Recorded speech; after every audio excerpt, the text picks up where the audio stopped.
Assalamualaikum, halo Sobat Lemari Tua, balik lagi bareng saya Putra di sini.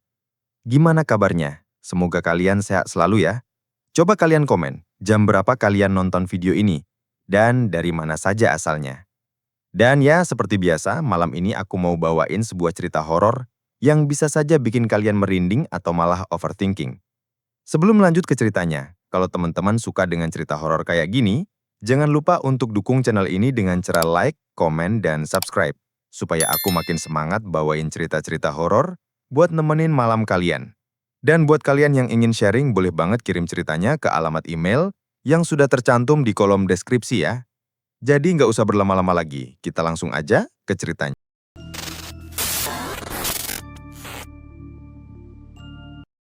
Beberapa waktu lalu, aku memutuskan untuk naik gunung seorang diri.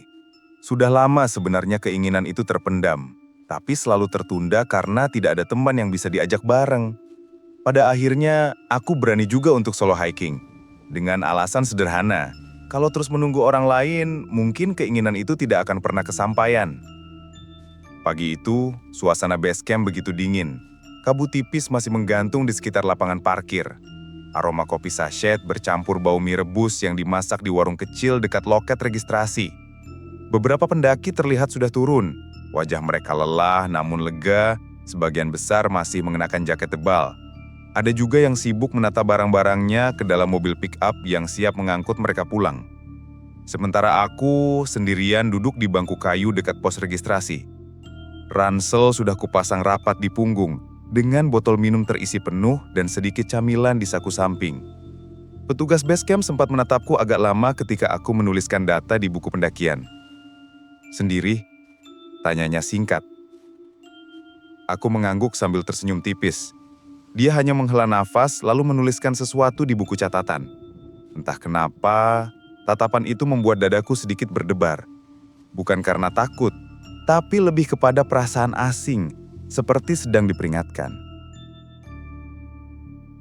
Perjalanan dimulai dengan jalur yang masih bersahabat. Pepohonan rapat di kiri kanan jalur membuat udara begitu segar. Sesekali terdengar suara burung, tapi lebih sering hanya desiran angin yang menyapu dedaunan kering di tanah. Makin lama, suara-suara itu kian menipis. Hanya ada bunyi langkah kakiku yang bertemu tanah berulang-ulang, seperti ritme yang sengaja menemaniku. Sekitar 2 jam perjalanan, aku tiba di salah satu pos peristirahatan. Pos ini berupa guduk kecil dari kayu dengan atap seng yang mulai berkarat. Di depannya ada beberapa batang pohon tumbang yang biasa digunakan pendaki untuk duduk-duduk melepas lelah. Aku memutuskan berhenti, melepas ransel dan duduk di batang pohon.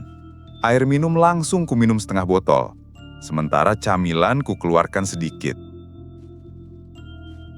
Hening sekali di sana. Tidak ada suara orang lain. Tidak ada riuh tenda, hanya aku dan desiran angin. Hingga tiba-tiba terdengar suara langkah dari bawah jalur. Aku menoleh. Dari kabut tipis yang menggantung, muncul sosok pendaki lain. Jalannya lambat, tubuhnya seperti kelelahan. Dia mengenakan jaket tebal warna biru kusam dan celana lapangan yang sudah tampak usang. Wajahnya pucat, dan ketika sampai di dekat pos, tubuhnya sedikit gemetar. Dia duduk di batang pohon tak jauh dariku. Wajahnya menunduk, napasnya tersengal-sengal. Aku spontan merogoh ransel, mengambil sebotol air, lalu menawarkannya. "Bang, minum dulu. Kayaknya capek banget." Dia mendongak pelan, menatapku sekilas, lalu menerima botol itu. Gerakan tangannya kaku, seolah lama tidak merasakan air. Setelah meneguk beberapa kali, ia mengembalikan botol sambil mengangguk pelan, seperti ucapan terima kasih tanpa suara. Aku merasa kasihan. Akhirnya, kubuka juga bungkus roti dan kuserahkan kepadanya. Lagi-lagi dia hanya menatap sebentar, lalu mengambilnya dengan gerakan pelan.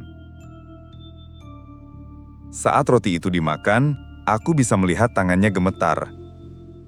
Kami duduk dalam diam cukup lama. Aku mencoba mengajak bicara. "Naik juga, Bang? Solo hiking?" tanyaku sambil tersenyum.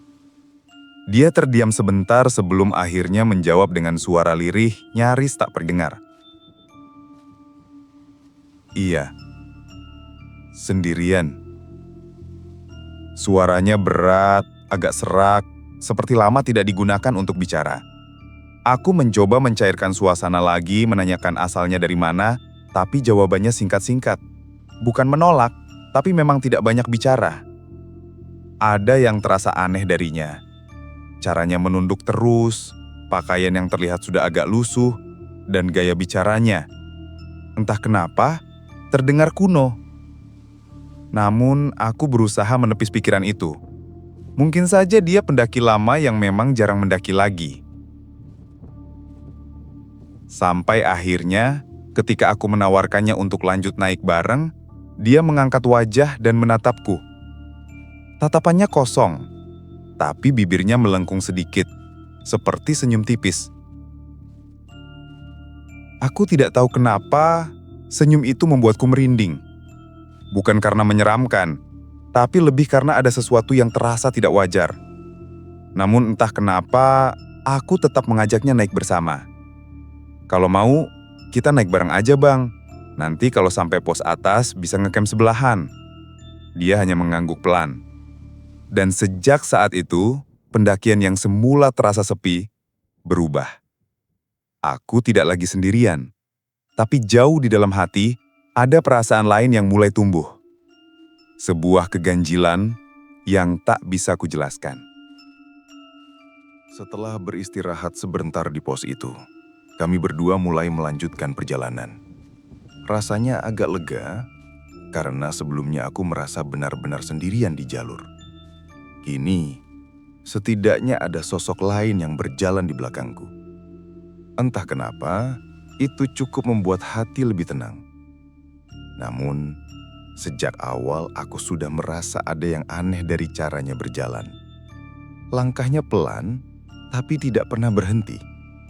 Seakan-akan tubuhnya lelah, tapi kakinya terus melangkah tanpa ragu.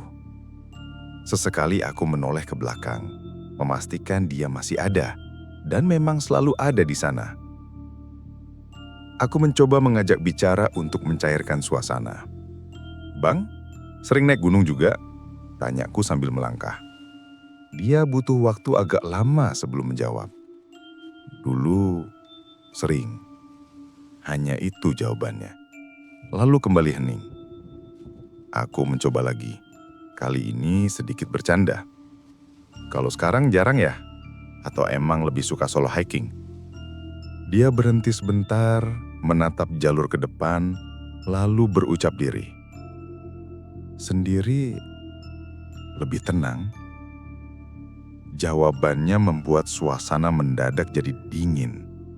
Tidak tahu kenapa, aku merasa setiap kalimatnya seperti keluar dari ruang kosong. Bukan jawaban normal seorang pendaki yang biasanya banyak cerita tentang jalur atau pengalaman. Tapi aku tidak mau terlalu curiga. Mungkin memang orangnya pendiam. Kami terus berjalan. Jalur semakin menanjak. Nafasku mulai ngos-ngosan. Tapi dia tetap berjalan dengan ritme yang sama. Tidak terlihat kelelahan, meski sebelumnya aku melihat tubuhnya gemetar di pos. Anehnya lagi, aku tidak pernah melihat dia minum air dari botol yang kuberikan. Dia hanya membawanya di tangannya, lalu entah kapan menghilang dari genggamannya. Waktu terus berjalan. Matahari makin condong ke barat. Akhirnya kami tiba di pos 5. Sebuah area lapang yang biasanya dijadikan tempat mendirikan tenda. Aneh sekali, padahal biasanya pos ini ramai oleh pendaki lain.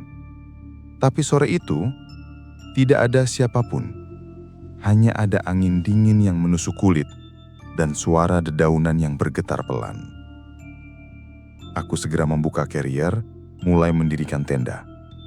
Sementara itu, dia hanya berdiri, memandang ke arah pepohonan dengan tatapan kosong. "Bang, mau pasang tenda di sebelah sini aja, biar deketan?" tanyaku sambil melangkah. Dia butuh waktu agak lama sebelum menjawab. Dia nengangna sekali. Entah dari mana, dia sudah punya tenda kecil berwarna hijau kusam. Aku tidak sempat memperhatikan bagaimana dia mendirikannya. Tahu-tahu tenda itu sudah berdiri rapi di sampingku. Malam menjelang, udara semakin dingin.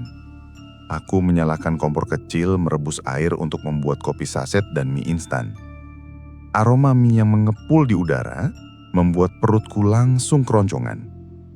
Sambil menunggu matang, aku mencoba mengajaknya bicara lagi. "Bang, biasanya suka naik gunung mana?" Dia hanya diam. Lalu setelah beberapa saat, suaranya pelan terdengar. "Dulu pernah naik sini juga, tahun 80-an. Aku tertegun. Tahun 80-an? Itu sudah lebih dari 30 tahun yang lalu. Aku pikir mungkin dia hanya bercanda atau sekadar mengenang masa lalu. Tapi wajahnya begitu serius, tanpa ekspresi. Aku hanya bisa mengangguk sambil berpura-pura tidak kaget. Malam itu kami makan bersama. Aku memperhatikan caranya makan. Agak aneh.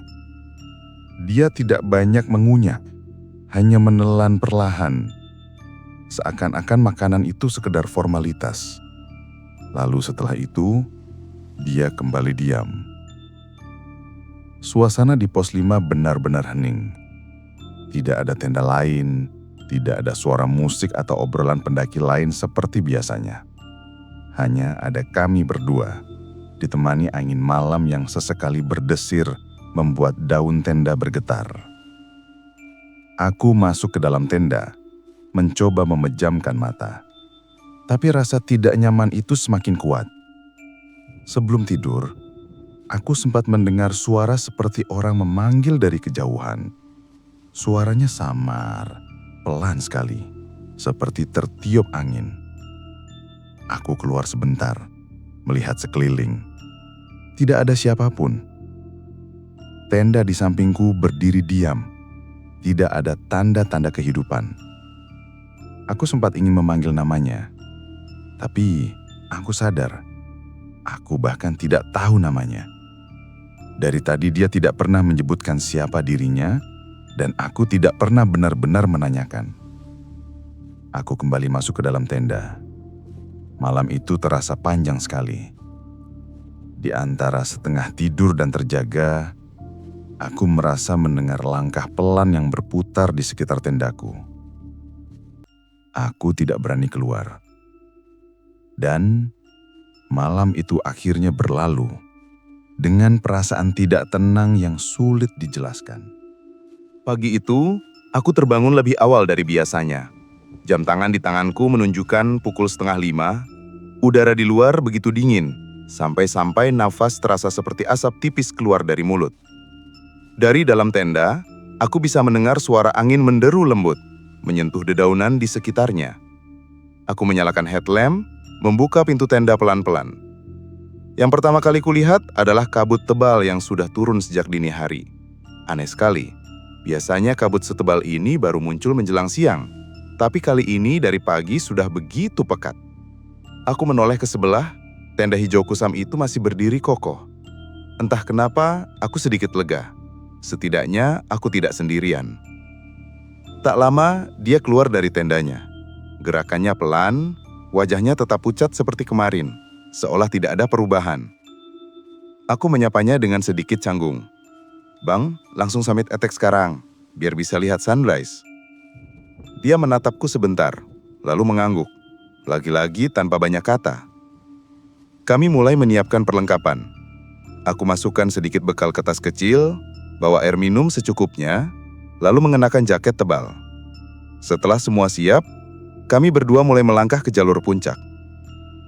Suasana jalur benar-benar berbeda.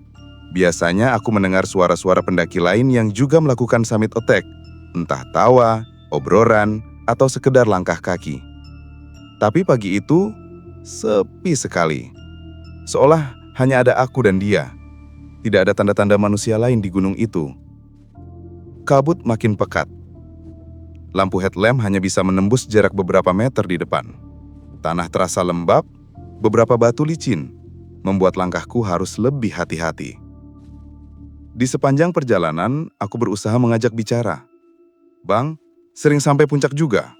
tanyaku, mencoba membuka percakapan. Dia menjawab pelan, hampir seperti bisikan. "Dulu, sering. Puncaknya indah sekali." Aku tersenyum tipis, mencoba membalas dengan antusias. "Iya, katanya pemandangannya luar biasa, makanya saya penasaran banget." Dia hanya mengangguk pelan, lalu kembali diam. Perjalanan menuju puncak terasa aneh. Aku beberapa kali merasa ada bayangan lain di antara kabut, seperti sosok-sosok yang berjalan bersisian. Tapi setiap aku menoleh, hanya ada dia. Tidak ada siapa-siapa lagi. Sampai akhirnya, setelah hampir 2 jam berjalan, kami tiba di puncak. Aku menatap sekeliling dan langsung terdiam. Kabut menutupi semuanya. Tidak ada pemandangan gunung lain. Tidak ada lautan awan yang biasanya menjadi kebanggaan setiap pendaki. Hanya putih pekat ke segala arah. Seakan-akan kami sedang berdiri di dunia yang sama sekali berbeda. Aku merasa kecewa, tapi juga heran. Biasanya meski ada kabut, tetap ada celah untuk melihat sekeliling. Ini benar-benar rapat. Aku mengeluarkan ponsel, berniat mengambil foto. "Bang, foto bareng yuk. Sayang kalau nggak ada dokumentasi." Dia menoleh pelan, lalu berkata lirih, "Tidak usah, simpan tenagamu." Aku sempat tertegun mendengar jawabannya. Suaranya seperti perintah, bukan sekedar saran. Aku mengangguk pelan, menyimpan kembali ponselku. Ada rasa kecewa, tapi entah kenapa aku tidak berani memaksa. Kami hanya berdiri beberapa menit di puncak, tanpa melakukan apapun. Hanya berdiri, menatap kabut pekat di sekeliling. Perasaan itu makin lama makin aneh. Bukannya merasa bangga bisa sampai puncak, justru aku merasa kosong. Tak lama, dia berkata pelan, "Ayo turun, jangan lama-lama di sini." Aku menurut. Kami mulai melangkah turun melewati jalur yang sama. Kabut tetap pekat, bahkan semakin pekat. Jalanku semakin pelan karena takut terpeleset. Di tengah perjalanan turun, dia tiba-tiba berhenti. "Aku mau buang air sebentar, temani." Aku agak kaget. Biasanya orang hanya minta ditunggu, tidak perlu ditemani. Tapi entah kenapa, aku mengangguk saja. Kami berjalan sedikit keluar jalur menuju semak-semak agak jauh. Dia menunjuk satu titik, lalu berkata pelan, "Tunggu di sini." Aku berdiri agak jauh, menunggu. Kabut mengelilingi kami, membuat pandangan terbatas. Saat menunggu, mataku tiba-tiba menangkap sesuatu di bawah jalur. Ada warna oranye yang mencolok di antara kabut putih dan hijau pepohonan. Aku menyipitkan mata, berusaha memastikan. Ternyata itu adalah sebuah carrier. Tas gunung besar, warnanya sudah pudar, sebagian tertutup tanah dan lumut. Aku langsung berpikir untuk memberitahu temanku itu. Aku menoleh ke arah tempat dia tadi. Tapi anehnya, dia sudah tidak ada. Aku memanggil pelan, "Bang, Nabi." Aku memanggil lagi, kali ini lebih keras. "Bang, udah selesai, ayo turun." Tetap tidak ada sahutan. Hanya angin yang berdesir membawa kabut makin rapat. Aku mulai panik. Kuputuskan mencari ke arah semak. Tidak ada siapa-siapa. Kuputar ke arah lain, juga kosong. Hilang. Dia benar-benar hilang begitu saja. Perasaan dingin langsung menjalar dari tengkukku ke seluruh tubuh. Aku berdiri terpaku, tidak tahu harus bagaimana. Jantungku berdegup kencang, rasanya tidak masuk akal. Dia ada di sini barusan, bagaimana bisa hilang begitu cepat? Aku mencoba menenangkan diri, berpikir logis. Mungkin dia turun terlebih dahulu. Mungkin dia salah jalur. Tapi semakin kupikirkan, semakin tidak masuk akal. Tidak ada suara langkah, tidak ada bayangan. Dan anehnya lagi, carrier oranye di bawah sana seolah menungguku untuk diperhatikan. Aku masih berdiri terpaku di jalur itu, dengan pandangan menatap ke arah bawah, ke carrier oranye yang setengah tertutup tanah. Rasanya seperti ada sesuatu yang menarik perhatianku ke sana. Tapi di sisi lain, tubuhku juga masih bergetar karena kebingungan. Temanku barusan hilang begitu saja tanpa jejak. Aku mencoba memanggil lagi, kali ini dengan suara lebih keras. "Bang, ayo turun bareng, jangan bercanda." Namun jawabannya hanya hening. Hening yang panjang, yang terasa menghimpit dadaku. Hanya ada desiran angin yang menabrak dedaunan, sesekali membuat ranting berderak. Aku berjalan beberapa langkah ke arah tempat dia tadi, tapi tidak ada tanda-tanda apapun. Tanah di sana datar, tidak ada bekas injakan sepatu baru, tidak ada ranting patah, seolah-olah memang tidak pernah ada orang yang berdiri di sana. Aku merinding hebat. Jantungku semakin kencang dan keringat dingin mengalir meski udara gunung sangat dingin. Aku memutuskan untuk segera turun. Tak mungkin aku bertahan lebih lama di tengah kabut seperti ini sendirian. Langkahku dipercepat meski kaki terasa goyah. Dalam perjalanan turun, aku beberapa kali menoleh ke belakang. Setiap kali menoleh, aku selalu merasa seolah ada bayangan yang bergerak di sela kabut. Tapi setiap ku tatap lebih lama, bayangan itu menghilang. Sampai akhirnya aku berhasil kembali ke pos 5, tempat tendaku berdiri semalam. Dan anehnya, tenda hijau kusam di sebelahku sudah tidak ada. Hilang begitu saja, tanpa sisa, tanpa jejak. Padahal semalam aku jelas-jelas melihatnya berdiri di sana. Aku langsung gemetar. Rasanya seluruh tubuhku seperti kehilangan tenaga. Dengan terburu-buru aku bereskan tenda dan barang-barangku, lalu langsung turun menuju base camp. Perjalanan turun terasa lebih panjang dari biasanya. Langkahku semakin cepat, meski jalurnya licin. Setiap suara ranting patah atau desiran angin membuatku menoleh panik. Perasaan dia masih mengikuti carrier, entah dari belakang, entah dari samping. Akhirnya aku tiba di base camp. Tubuhku sudah lelah, napas ngos-ngosan. Tapi aku langsung menghampiri petugas. Dengan wajah panik aku bercerita bahwa temanku hilang di jalur. "Pak, ada pendaki yang hilang. Barusan saya turun sendiri. Tadi saya sempat jalan bareng orang lain, tapi dia menghilang di jalur atas." Petugas base camp itu menatapku dengan wajah bingung. "Pendaki lain? Siapa? Hari ini cuma kamu yang tersisa di atas. Yang lain udah turun sejak kemarin sore." Aku langsung terdiam. "Nggak mungkin, Pak. Saya jalan bareng kok. Saya bahkan sempat bareng, dari pos 3 sampai pos 5, terus summit bareng. Dia ada, Pak." "Data di buku jelas. Dari tadi malam gak ada laporan pendaki baru. Kamu satu-satunya orang yang masih naik." Rasanya kepalaku mendadak berat. Seperti ada yang menghantam dari dalam, tapi aku berusaha menenangkan diri. Lalu aku ingat tentang carrier oranye yang kulihat di jalur. "Pak, tadi saya lihat tas gunung di bawah jurang. Warnanya oranye, kayak carrier lama. Itu jelas banget kelihatan. Saya juga lihat ada celana, ada kain yang kayak masih tersisa di dekat semak-semak." Petugas base camp langsung serius. Ia memanggil beberapa orang, lalu tim kecil dari base camp bersiap untuk naik ke lokasi yang kusebutkan. Aku ikut menuntun jalan, meski sebenarnya masih lemas. Setelah perjalanan cukup panjang, kami sampai di titik di mana aku melihat carrier itu. Dan benar saja, di bawah jurang yang agak curam, terlihat tas oranye yang setengah tertutup tanah dan lumut. Dari atas saja sudah jelas terlihat kalau tas itu bukan tas baru. Warna oranyenya sudah pudar, hampir coklat, dan tali-talinya sudah rusak. Salah satu tim SAR turun perlahan menggunakan tali. Setelah sampai di bawah, ia berteriak dari sana. "Pak, ini bukan tas biasa. Ada sisa tulang di sini."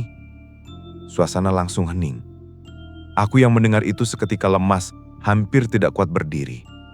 Ternyata benar, carrier itu bukan sekedar tas jatuh. Itu adalah peninggalan pendaki yang tidak pernah kembali. Tas itu akhirnya diangkat perlahan bersamaan dengan sisa tulang dan beberapa pakaian yang masih melekat. Jaket lusuh, celana lapangan tua, bahkan sepatu yang sudah hancur. Semuanya masih bisa dikenali bentuknya, meski sudah usang dimakan waktu. Salah satu anggota tim SAR berbisik ke petugas base camp. "Sepertinya ini pendaki yang hilang puluhan tahun lalu. Laporan lama, waktu itu dia mendaki sendirian dan tidak pernah ditemukan.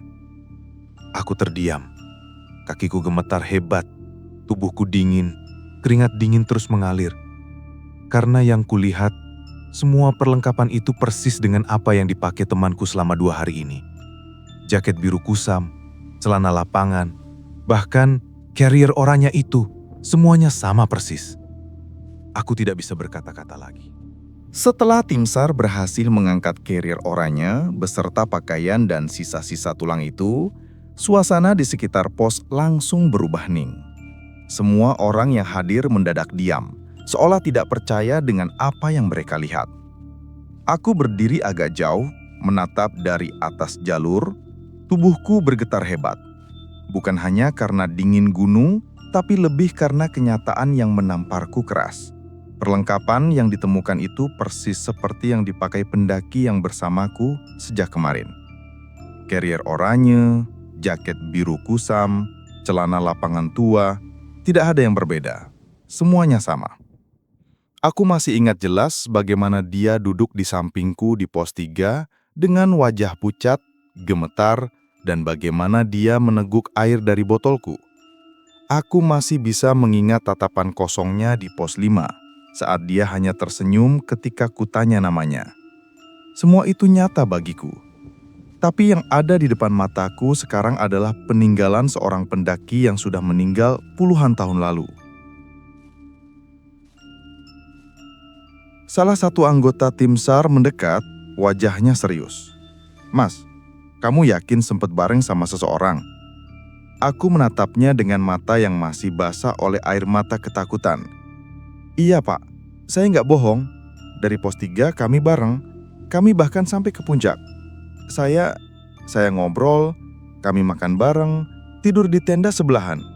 Dia benar-benar ada pak." Orang itu hanya terdiam. Matanya seperti menatapku dengan iba, seolah menganggap aku sedang linglung atau terlalu lelah. Tapi aku tahu apa yang kualami bukan halusinasi. Semua itu terasa nyata, terlalu nyata untuk disebut mimpi. Akhirnya tim SAR memutuskan membawa carrier dan sisa-sisa tulang itu turun ke base camp. Prosesnya lama, penuh kehati-hatian, karena jalurnya sempit dan curam. Aku ikut turun bersama mereka, meski langkahku terasa berat. Sesampainya di base camp, suasana mendadak ramai. Beberapa orang tua yang mendengar kabar penemuan itu datang, sebagian dari mereka bahkan menangis. Rupanya mereka masih ingat cerita lama. Ada seorang pendaki muda yang hilang sekitar tahun 80-an di gunung ini. Seorang pemuda yang waktu itu dikenal pendiam, tapi suka mendaki sendiri.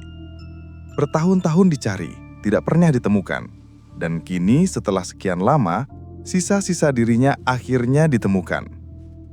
Aku hanya bisa duduk di sudut base camp, menunduk. Rasanya kepalaku berputar, tubuhku lunglai, dan perasaan campur aduk. Aku masih tidak percaya bahwa orang yang selama ini menemaniku mendaki ternyata sudah meninggal sejak lama.